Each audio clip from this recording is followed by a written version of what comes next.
All right, welcome to Recruiting is No Joke. I am your host, Joel Lalgee, the realist recruiter. I've got the neon sign, so you know it's official. And I tell that joke on every single podcast, and people probably get sick of it. But I am excited to be back this week with another great guest, another guest that's leading talent internally for an organization, someone that I respect, that I've actually met in real life as well. So extra credit for that. Trisha Degg, welcome to the show. It's great to have you with us. Thanks, Joel. Much appreciated. I'm glad I finally got an invite. Yeah, I know. It's way overdue. I was actually thinking about how we first kind of got connected, which we can chat about. But why don't you give us the Twitter, and I'm doing the quotation marks there because it's not really Twitter anymore. But why don't you give us the Twitter bio? Like, who are you? What do you do? And who do you do it for? Yeah. So I work for Rush Street Interactive, Chicago-based tech company. We're the online gaming space for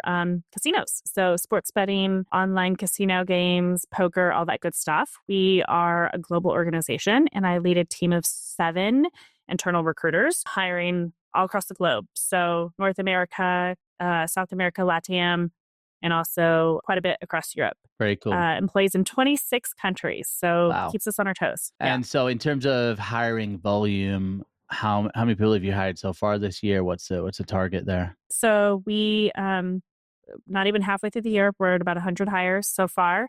We're probably going to keep up on that pace. And about 100 of those are new headcount. So we're growing 10 to 15% year over year, which job security for me and my team, which is great. I mean, the thing is, like, online gaming, it's consumer focused. It's somewhat recession proof. People still go online and do these things. Yeah, I'd probably say if people lose their jobs, they're probably more likely to start gambling. It'd be super interesting to know that. I'm still learning. So I'm only 8 months in. So I'm still learning the industry and things like that. But we have just grown year over year. So they went public 5 years ago. So that was another thing that was new to me. Publicly traded, global company.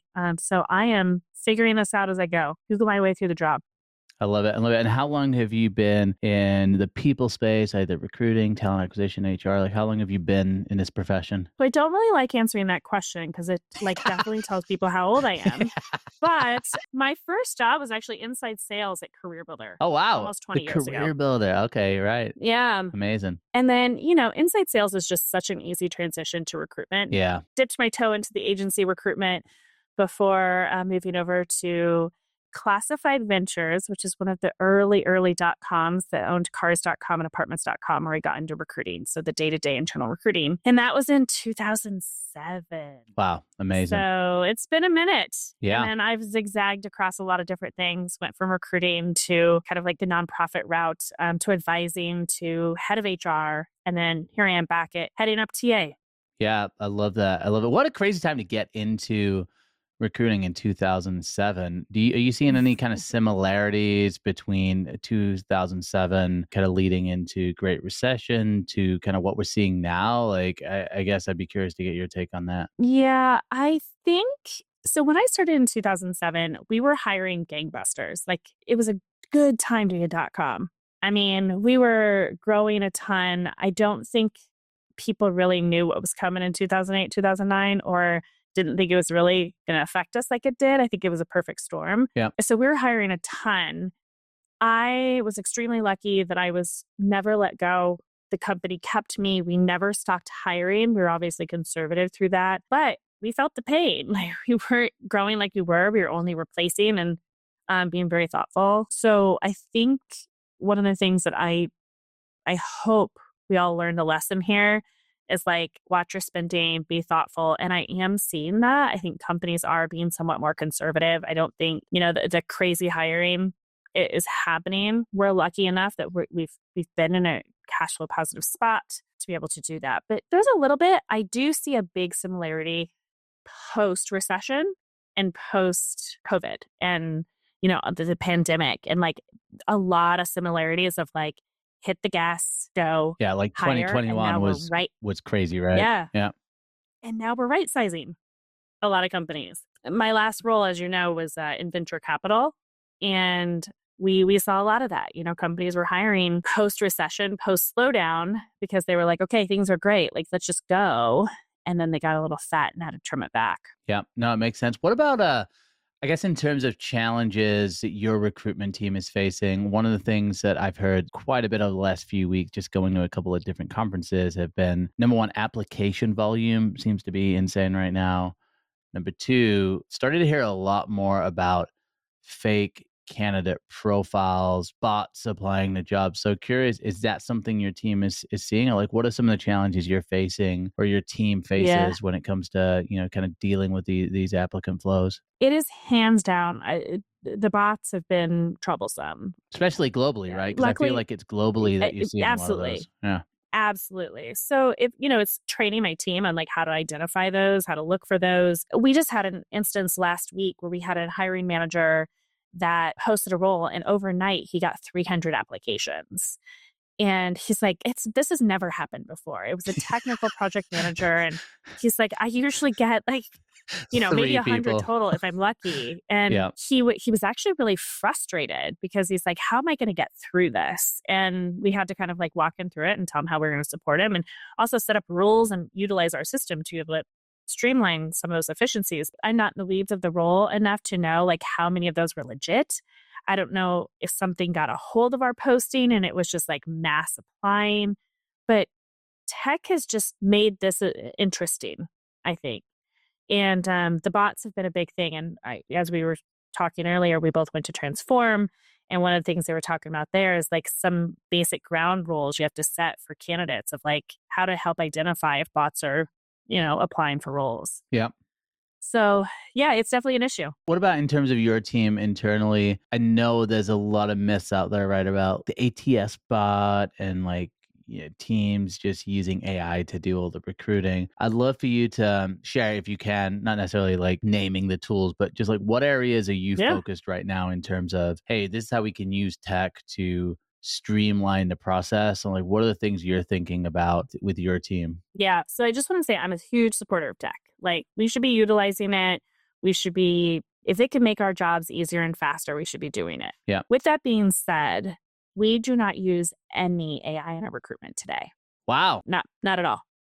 It's all there's still a person who looks at every single one of those applications. Hence why I the hiring manager was annoyed when you got 300 applications.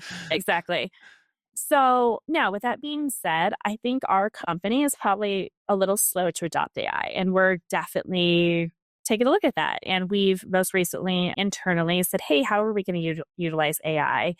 How do we do it safely?" So we're, creating some like a guild, like a group of folks internally with our chief security officer to make sure we are doing this right and say, okay, where can we use it in the organization? We have no plans to eliminate roles. We don't want to like use AI instead of a human, but are there ways to make us better and faster at our job? I think for recruitment, it'll probably be things like the interview tools, like note taking and summarizing and things like that, just to cut down on some of the admin work post interview. Let my recruiter start it first and then hopefully roll it out to hiring managers. I want to walk before I run. I want to make sure that we're doing this right. I want to make sure my candidates have a good experience. They don't feel weird. And then we'll see what else is out there. And we're happy to adopt as long as, like I said, we're doing it right.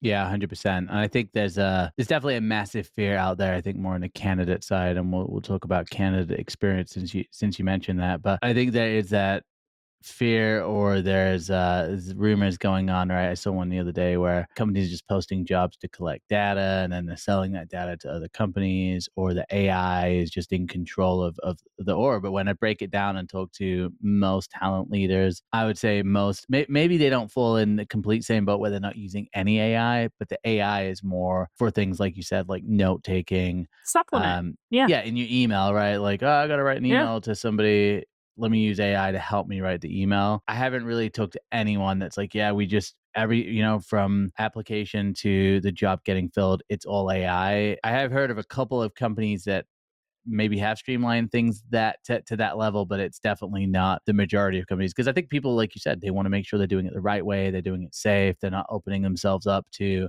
security issues and things like that, or even lawsuits, I guess, with bias and things like that. You want to be really careful with that. Yeah, I actually had a candidate, it declined.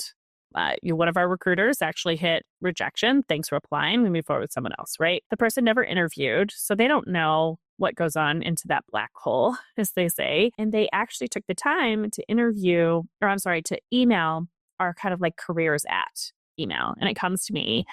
And they said, I'm pretty sure this was an AI bot that rejected me, but I wanted some feedback. Like, why did I not move forward? And I actually responded and said, hey, this is a real person. Our recruiter actually rejected you. Here's why, gave some feedback. And they were shocked. They were like, first of all, we can't believe you responded. And two, I just assumed all Yeah. resumes. There was a bot behind it that just did all the labor work. And I said, no, we take the time. They set time aside to review those resumes as the best they absolutely can. How, talking about candidate experience, what are some of the things that you're mindful of? And like, how are you kind of staying involved in that process and like coaching the team and like, hey, here's how, and you just gave a great example there, by the way, but what are some things that you're mindful of in doing to create a positive candidate experience? And follow up on that, like how have you seen that impact the quality of candidates you're bringing in and just kind of the even like retention of the candidates that you bring in by just having a positive candidate experience where a lot of people have kind of just let that go by the Yeah. wayside?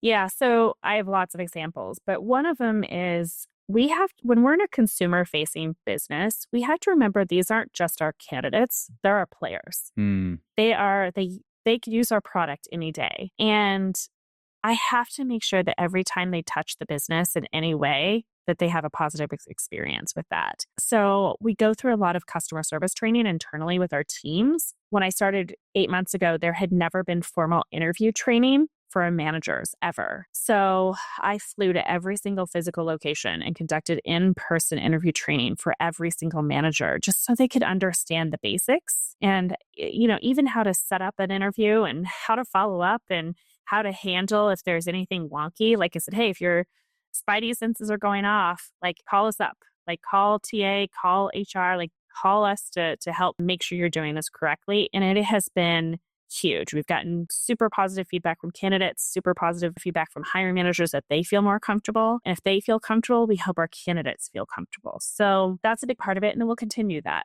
I was gonna Training. ask you because you worked at a lot of organizations. Yeah. Why do you think? Because I would take it to these, some of these hiring managers or managers have probably been in management positions for, could potentially be decades. Why do you think companies aren't more proactive with just training on interviews? Because I hear this a lot where people who are interviewing, they're not trained on what to interview for, so then they kind of Google best questions to ask in an interview, and it's just they don't even know why they're asking the question. So like, why do you think that it's just not a focus for so many organizations? I will speak specific to us. We grew so fast. Mm, We just went from 200 to 800 in less than 2 years. wow. They moved so fast. They promoted internally. It is a lot of managers who've never managed before. So we just didn't take the time to slow down and say, hey, let's make sure they know what they're doing. Or maybe they had managed somewhere else and didn't know the best practices here. Got And it. didn't know the philosophy of how RSI wants to do it. And it's just a good refresher. I mean, I did this for somebody who had been managing and recruiting for 20 years. And he's like, I still got some tips. Amazing. And I got some like things that I was like, oh, yeah, I should be doing that. Just like, again, it's the basics. So we just all need to be reminded. How often did people, when you were given the training, like how often did they say, wow, like I've never done this before? Like, what was it? Oh, 3/4 of the class every time. Wow. Yeah. Wow. That's crazy. But I think we have a fairly younger employee base and we have wonderful career progression here. And we really want to strive to promote people internally. And we just hadn't had the chance. And that's what I'm here for. I was new to the role and they said, okay, how do you operationalize the recruiting? How do you get the recruiters up and going so that I can focus on stuff like this and make sure our managers are doing the best that they need to do? It's working with our internal POPs team or call them people partners and making sure they know how to train and they know how to coach their managers with conversations and recruitment and all of those things. And we've really created a partnership there too. But I'm curious too, like when you're giving this training, what are some of the things that you're focusing on? Like, and how long is the training? And like, what are the kind of like core areas that you focus on? Is it purely questions answered? Is it like how to score the answers? Like what's the major focus or a little bit of everything? Yeah. So first, I want to note we are a remote first organization. That means no one's required to go to an office for the most part. There's some exceptions to that, but for the most part. But I was adamant that we were going to do these in person because I think discussions are important. And I think being So able you're going to do the to training in person, right? Not the necessarily. training was Okay, in person. cool. So people came into an office that wasn't part of their everyday. And we took about an hour and a half of their time. And we had, again, really great support from our leaders. So that means that people showed up and they were engaged and they were able to ask questions. And I want it to be a conversation and interactive. So that's the first thing about the training. And this first training, and I'll probably do a second next year that's a little more in depth. The first training was the basics, how to open a rec with us. Like even just the internal processes needed to be outlined. The differences with different types of recruiting or interviews. So panel versus one-on-one versus, a technical interview, more of a culture fit interview. I believe in behavioral based interviewing. And what does that mean? How do you ask probing questions? What do you need to find out when you're done with that question? Oh, cool. And then we go through legalities. Like, I just want everybody to understand, like, we can't discriminate. This is the type of stuff that'll keep us out of lawsuits. And I have some activities like to keep them engaged. We go through it's a really silly, like, is this question legal or not? And people love it. And some of the questions are super common sense, but they're like, oh, I guess I can't ask that. So like I said, it's been super positive. It is an hour and a like half how of their long day. have you been in recruiting? You're not allowed to ask that. It's illegal. Yeah, right. No, that one's an okay question. You just can't ask like what year I started, I guess, maybe. Or It's crazy though, because I think even with that type of interview training, obviously I hope that your employees will be with you for a long time. But if they're not, then it's like that helps them even when they're in interviews to kind of know, like, all right, should I be answering this? Or is this even legal for them to ask? And then Yeah. I also think just from like a pure knowledge perspective, then you're taking that to other organizations as well, and they'll be able to bring this training other places as well. So Yeah. I just think it's so worthwhile, because otherwise, like, you just get in these interviews where it's sometimes it's like interrogations. I've also like seen a lot of companies just repeat questions over and over. It's like they'll have like endless rounds of interviews and they're asking questions and they don't even know why they're asking the question. And Yep. so then it's like, well, what's the point of this? And then I wonder why, well, we can't find anybody, or we're making bad hires repeatedly. It's like, well, have you put any thought into the process? And a lot of companies, I think a lot of larger companies probably have, but there's a lot of companies out there that just don't. That just don't. It's crazy. Well, I will say, like, one of the things that I wanted, the shift when I started was my recruiters aren't order takers, they're consultants and they're advisors. And part of what I'm training them to do, and I think this was one of your questions a second ago, is like work with the managers during those kickoff calls to create thoughtful questions. Like, let's utilize the scorecards in the applicant tracking system. Let's understand who's asking what questions and why. That training also talks a lot about what TA covers versus what managers cover, because I found that there was a lot of redundancies. Like, I don't want a manager talking about PTO and benefits. Like, that's our job. Yep. I want the manager digging into, like, is this person a good fit for this job? And letting TA get all those logistical questions out of the way. And that wasn't happening. There wasn't a clear definition about who was covering things. And we've gotten that straightened out.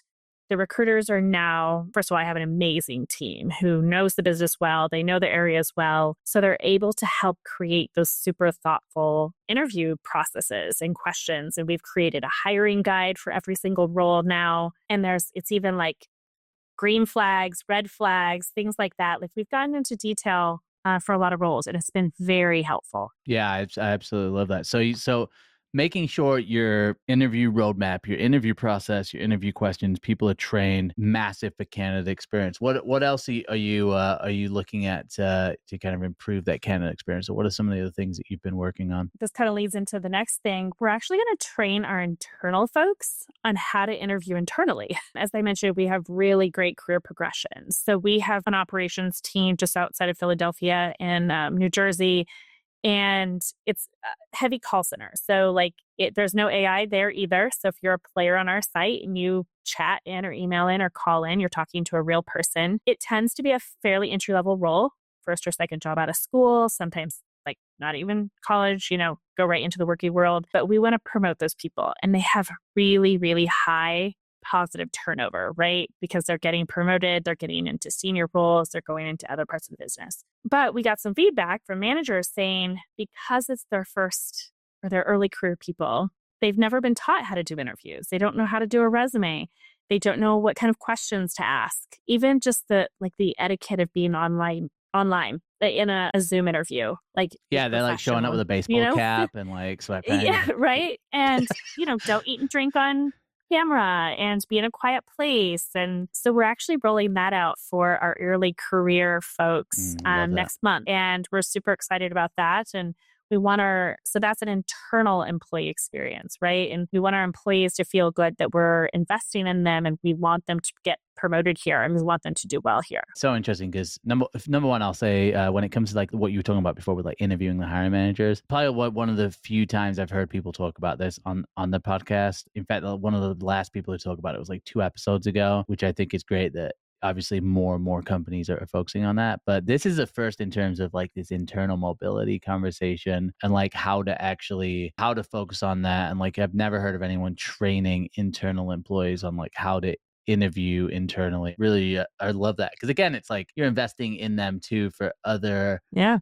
opportunities that they might have in the future. And again, like you said, like school and college and all these things, they do not prepare young people to get into the workforce. Like there's zero prep. And then it's like they'll go to their parents and maybe ask questions of like, what should I do? And their parents don't even know because it might have been so long ago since they Yeah. interviewed. How do you see these things impacting like the turnover as a whole? And like, whether you're bringing somebody in as an external candidate or you're promoting, with this internal mobility, what's the turnover like? Like, how is that impacting just turnover all, across the board? Well, it's new, so we'll see. We're rolling it out next month for the very first time. But I just hope that people see that the company values them and that they are invested in them there's 3 of us flying out to New Jersey to do this. Wow. So investing time and dollars to make sure that they're prepared. And of course we're going to lose people. It happens. Nobody stays at a job for 30 years anymore. But if we're investing in the ones here, they're going to be better interviewers here. They're going to be better employees here. And hopefully those are our future leaders, within the organization. And I have faith that folks are going to see that and they're going to stick around. The data will track it and see what it looks like in a year plus. But I don't know. I feel like people will be into it. When I worked at cars.com many years ago, they rolled out a program that I was really proud of that I was not part of, but it was like an emerging leaders program. And it was folks who were nominated by their managers as probably our next leaders in the organization. And they went through a cohort of all sorts of training. And many of those people, I think some of them are still there today. Wow. And we're talking 15 plus years ago. So I think when you invest in your people, they'll invest back in you. So I hope that that's the case here. I posted about this a decent amount in the past because I think it's like I get the rationale of not investing in people because it's expensive and like they might end up leaving anyway. But I also think like when we look at employee morale and employee engagement, like it is at an all-time low. The HR conference, they said one of the speakers said that Gallup's surveys come out and it's like people are less engaged now than they were during the pandemic. And I think Isn't that crazy? it's crazy, but it also really it should make us look at, okay, what is actually going on here? And it's interesting being a content creator because I obviously create a lot of content on TikTok and Instagram. And I know a lot of the content creators that are creating content. And there has been a rise of work satire and like making fun of corporate culture. And, you could easily point to that and say, well, that's the problem, right? Like a corporate leader could be like, well, your content is the reason. It's like, no, I'm creating something and people are responding to it. They're responding to it for a reason. And I think one of the areas is this whole idea of like corporate loyalty and people afraid of layoffs, people afraid of constantly being replaced. Again, like you said, like taking that step and investing in people and showing like, hey, we want to help you be better just in your career. In my mind, I think I have to believe the same thing where it's as an employee, that's going to help you. And even if you leave the organization, it's like you're still going to be a referral into the organization. And I think that's something that's just overlooked a lot of the time. Yeah. What are your thoughts on that? Like, why do you think we're seeing that? I have to agree 100%. I mean, I just name dropped a company that I worked for 15 plus years ago. Yeah. Because there were some great things done there that stuck with me. And I will advocate and refer people to that company all day long and I haven't worked there for 5 jobs or whatever. And I hope that we're going to do that impact here, that even if they don't stay at RSI for the rest of their career, that they'll look back fondly and say, they invested in me. I had a good experience there. My manager cared about me. And sometimes there's early career folks, the grass isn't always greener. Yeah, So they we may have boomerang. people leave and come back. Yeah. Yes, exactly. Which I absolutely think we may see some of. But I'm excited to see how it goes. I think that there's a saying out there, and I'm going to botch it, but they said, why would we invest all this money in our employees and they leave? And then the response is, well, what if we don't and they stay, And then we've got not great workers that we haven't trained, and maybe they're just average when we can make them above average if we just invest a little time and effort into it. It's almost like from a job seeker perspective, I think, job seekers through the candidate experience, they want transparency, right? They want to know where things are at. Like, I love those stories, like the one you told where you're emailing somebody back and when they emailed like the job line and it's like, well, yeah, we're humans. And like, oh my God, that's never happened before. But I think with internal candidates, honestly, I just did a post about it today. I think it boils down to 3 things. It's like career opportunities and like growing in knowledge. Yeah. Pay is obviously one of them, but it's like you're kind of limited in pay, right? Like you can't compete against Amazon all the time. It's like they have more money. So it's like obviously they're going to be able to pay more. Right. But it's like the investment, there's the pay. And then I think there's like the flexibility and just understanding that with a shifting workforce and a culture shift that we've seen in work, which is because of the pandemic, people really value flexibility and control. And I think this is something where I think more and more companies are going to get a hold of, and they're going to start realizing like not necessarily remote work. I think it could be remote work, but it's giving people like that sense of like, hey, you have a life and we acknowledge it. We're going to help incorporate, give you some control, whether it's your schedule, whether it's like the hours you're working. I think there's room for flexibility there. But number one, as a recruiter, the one thing you hear from candidates when they're not happy is, I don't have any more growth, or I'm not feeling like I'm invested. Yeah. Again, I get why they wouldn't be focused on that, especially when times are like kind of harder.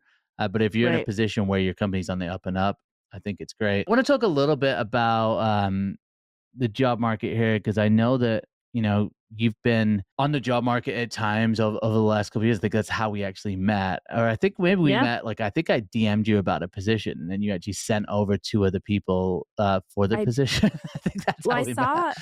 I think we were, mutual connections, the algorithm that LinkedIn does. Yeah. I saw your post for a role and I said, I was working, but I said, hey, I know 2 people. I love that. It's like the best story ever. That's still, it's so cool. Yeah. So but yes, if I'm not in the job market, I probably know people who are, but really what that is I was on the job market. So I lost my role shortly after the COVID hit. So June of 2020, completely blindsided. I had never lost a job before. And that was a super tough time to be out of work because I remember everyone was trying to figure out what is going on. They didn't know what they were doing. Yeah.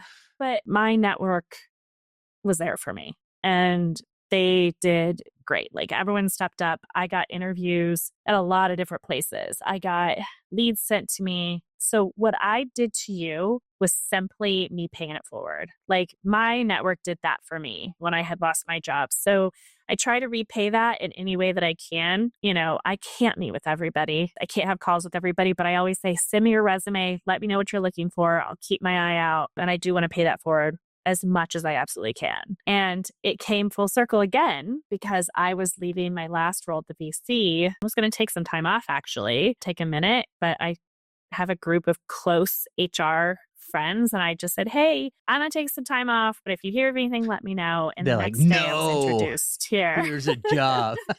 Here's a role. Which thanks. Actually end up being, everything happens for a reason. Timing is everything. And I was so excited to join the team here. And I did get to take a little time off just in between. We're talking about your network. What are some of the tips? And we think in the last episode too, somebody who happened to be actually in transition was giving me some networking tips. But I'm always curious, like, what is your approach? And it sounds like you've been networking for. It sounds like you've been networking throughout your career. So it's not something which like you're turning on when you need a job, turning off, which is how I think a lot of people approach networking. But are you attending events? Are you part of communities? Like walk me through your approach and like how you approach networking. 'Cause I think it's helpful for people, maybe if you even have jobs, to just hear like, okay, Yeah. this is how I should be thinking about networking. I think you just said it actually. You can't turn it on and off. Mm, And that's the biggest mistake I see. It's hard not to do because you get in a role, you put your head down and you're yeah. working. But then if something happens, you haven't pulled your head up. And then all of a sudden you're reaching out to people you haven't talked to in maybe years. And they say, well, you only reach out to me when you need something, right? Mm, So I think you always have to keep your network fresh and going, and you have to work hard at it. It's like a relationship, interact with their posts, even. It's super simple stuff on, or just say, hey, like, want to grab coffee? And I think that it doesn't need to be everybody, but kind of knowing who those important players in your network are. Again, I'm lucky enough to have a very good group of HR leaders in my corner. We're the tribe, I guess. We call ourselves the Tab. It goes back from when I was at Illinois Technology Association. They were the talent advisory board, and we exchange emails and say, hey, does anybody know a job? We exchange resumes. They're just a really good group of people, and we touch base and we check in on one another regularly, whether we're looking for a job or not. And then I attend events, not as much as I used to, but I try to get out to maybe one a month, show my what's your face, approach say like hello. when you go to an event? Because I think events, what I've been kind of coaching people on recently is I think a lot of things shifted online, but now because of technology, whether I see it a lot with salespeople. Sales is incredibly tough right now because there's so much news, there's so much spam out there because of technology. And now I'm noticing like events are a way to kind of bypass a lot of that, right? And just make a genuine connection with people. But what are some of the things that you see people do well at events? What are some of the things that you do well? And what are maybe some of the things that you see and you're like, it's not a great approach to it, or I wouldn't approach an event like that? First of all, I don't attend virtual events to network. Mm, Maybe that's a thing. I don't know. I don't do that. I don't think it works for me. If I'm attending a virtual event, it's for education usually. So that's first thing. So in these in-person events, and I think that we've seen an uptick of those. So I think they're definitely coming back. Probably not to pre-pandemic quite yet, but we're getting there. My goal is to say hello and meet one new person at every in-person event that I attend. one And new it does person. So, one so new you're person. not trying to collect 50 business cards. No. I That's exhausting. And that like gives that my social battery would be completely drained after that. And it's just one. And sometimes it's just sitting down and to someone you don't know and say hello. And, it's usually make it a small talk of like, sometimes it's the weather, sometimes it's the crappy breakfast that they provide, whatever. Yeah. Start a small conversation. Sometimes they don't take, they say, yep, agreed. And, look the other way. Sometimes they come with a friend and don't like want to interact. It happens, but I always try to at least meet one new person. And you never know. It doesn't matter what level they are. It doesn't matter what industry they are. You never know. I attended a networking event, I guess it was last month. I'm part of a group, Talent for Women, it's a recruitment group. They do some really great networking here in Chicago. And it was a panel, and the recruitment team on the panel were not from my industry at all. They were from like hospitality. Hmm. It was still just to hear that you're not alone. It's good to hear challenges that other folks hear, and really, despite the different industry, it's all kind of boils down to the same, right? Candidate experience, employment brand. Are we using AI or not? All of that. So if I could just get one new person, one new LinkedIn request, it just, you never know when those people might cross your path again. The other advice, never, ever, ever, ever burn a bridge. What are It's some of a, the things that kind of like burning a bridge? Like, what do you think that looks like? Or yeah, I guess yeah, what have you I'm trying seen to think of a happen? good example. I think that there's been situations where I've reached out to someone for something, maybe a connection, or I was an introduction, and then I ignored or something. And then fast forward a year, they mean something. Mm, And they call me and say, hey, I'm looking for jobs. Do you know anything? And it's just kind of like, come on, man. Like, you don't have to have a call, but just acknowledge it. yeah. I think that's kind of a light example. But then there's like the truly burning a bridge of being a jerk, right? Don't ever do that because you never know when your paths will cross again. I think people underestimate how small like the world is in general, like whatever space you're in. A lot of people have worked together in the past. A lot of people have relationships, and whether that's in a geography, right? Like if you're in a city, like things can, it's big, but it's just, it is smaller than you think. And I think smaller interactions can get picked up. And now obviously it can't always be perfect. And there's going to be times where like, hey, you drop the ball or whatever. But I also think if you do drop the ball, just being quick to, like in that example, like just being like, "Hey, so sorry, like I didn't respond." And if you notice that, like just be quick to kind of Yeah. apologize. And but yeah, Well, it it's happened to small. me actually. I went to that event and I saw someone that I worked with, gosh, 5+ years ago. Was like, "Hey, good to see you." Then I had to run out and I was going to send her a note on LinkedIn saying, "Hey, it was great to see you." And I had missed a LinkedIn message from her. Yeah. And I blame I was LinkedIn though like, for that too. It's just honestly, it was I just started here yeah. like a month and I think I was so overwhelmed Yeah. that I probably saw it and just anyway, I immediately apologized. I was like, "I'm so sorry I missed this. It was good seeing you," that kind of thing. So, you're exactly right. Like everybody screws up, acknowledge it, say so sorry, move on. The other thing is I really want to stress that don't take it personally if like not everyone takes your calls either. Like Mm. I can't take every call. You can't take every call. You have to say no sometimes. And I think sometimes people expect if you get connected to them that they're going to take time out of their day, 30 minutes to do a call with you. Yeah. And if I had time to do that, I would. But, I have a global team and we're hiring and all of that. So I think that that's a reminder that I want to put out there. Don't have expectations that they're going to take 30 minutes out of their day and, do a call. But I always try to say, "Hey, shoot me your resume. I'll keep you in mind. Let me know what I can do to help." Yeah, I love it. Well, and it's being aware of like the small things that you do can be a big impact as well. And like, it's like in that example where you sent two people over to me, and both of those people I'm still connected with, and obviously like we've met since then, like in real life. We're Yep. part of similar communities. And I remember I did a post about that interaction, and it like went viral, which I think was just a cool experience for both of us. But it's because it's like there's something about in business, like so often it's like take, take, take, take. And in reality, like the way that you kind of get ahead is by like looking to like give as much as possible.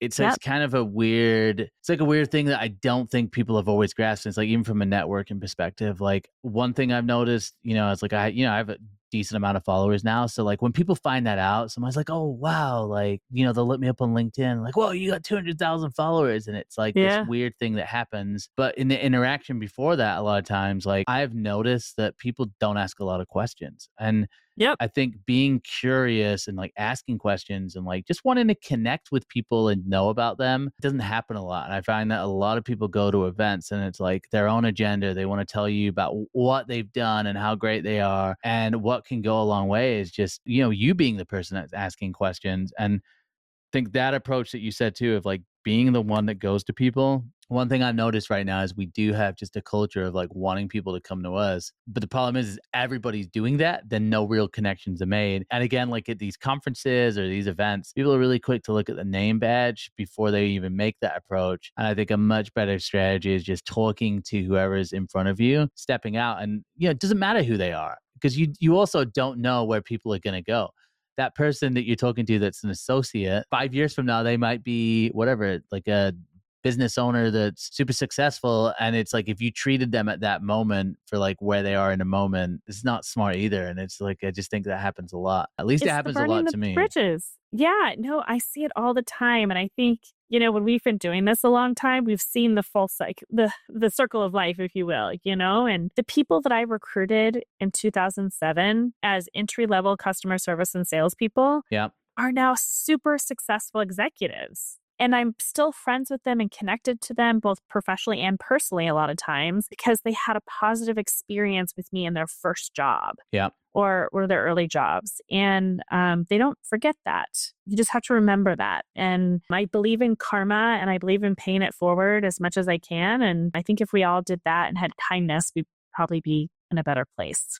100%. Well, where can people connect with you? Where's the best Yeah. place for people to find out about jobs and what you're up to? Yeah. So Rush Street Interactive, we have a careers page. Check out the page if you are a responsible Fully gambler. remote, by the way, fully remote. Yeah, fully remote in physical locations in Chicago, Toronto, New Jersey, Bogota, Colombia, Medellin, Colombia, Serbia, and Estonia. So some Oh, pretty cool. fun places. Yeah. Love that. If you want to check us out and you're a player, like it's a cool site. If you're into sports betting, poker, and casino games and things like that, check it out. It is a pretty fun industry.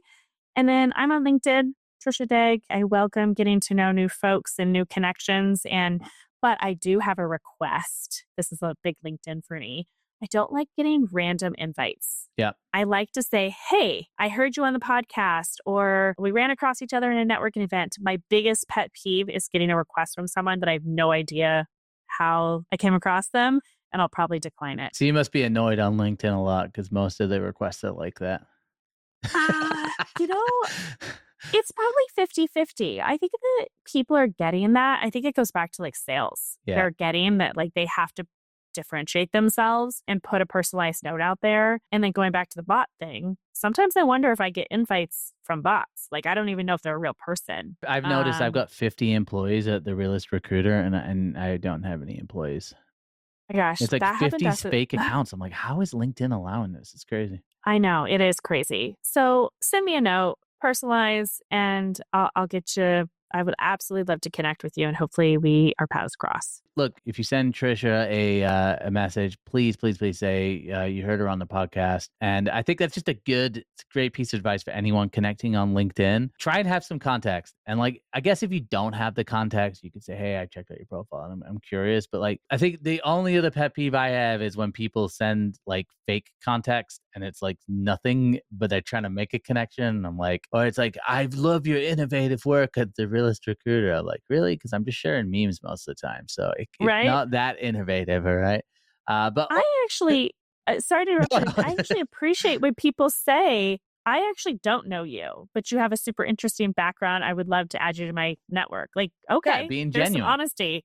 Yeah. Yeah. I've really appreciated your time. I know there's a ton of value here, guys. So if you Thank you. want to connect with Trisha, go find her. We'll put the links in the podcast. As always, if you've got questions for me, you've got thoughts, you want to be on the podcast, you can go to www.therealistrecruiter.com.